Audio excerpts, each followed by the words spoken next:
too busy or lazy to exercise? Men and women take note. Living without physical activity for 6 years during their middle age could be at an increased risk of suffering heart failure, researchers have warned. The findings, described in the journal's Circulation, suggest that consistently participating in the recommended 150 minutes of moderate to vigorous activity each week, such as brisk walking or biking, in middle age can reduce the heart failure risk by 31%.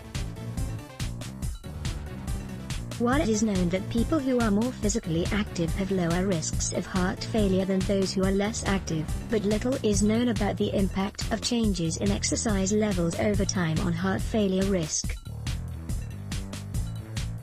Going from no exercise to recommended activity levels over 6 years in middle age may reduce heart failure risk by 23%, said Thiardine DeMille, assistant professor at the Johns Hopkins University in Maryland, U.S.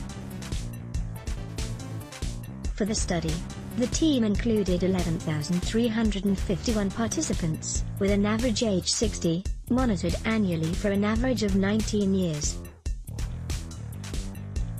According to the American Heart Association, the recommended amount is at least 75 minutes per week of vigorous intensity or at least 150 minutes per week of moderate intensity exercise.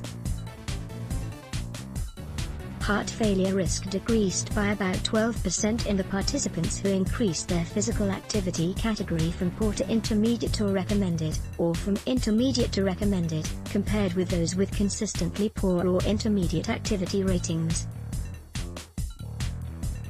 Conversely, heart failure risk increased by 18% in the participants who reported decreased physical activity from visit 1 to visit 3, compared with those with consistently recommended or intermediate activity levels. Unlike heart attack, in which heart muscle dies, heart failure is marked by a long-term, chronic inability of the heart to pump enough blood, or pump it hard enough, to bring needed oxygen to the body. The leading cause of hospitalizations in those over 65. The disorder's risk factors include high blood pressure, high cholesterol, diabetes, smoking and a family history.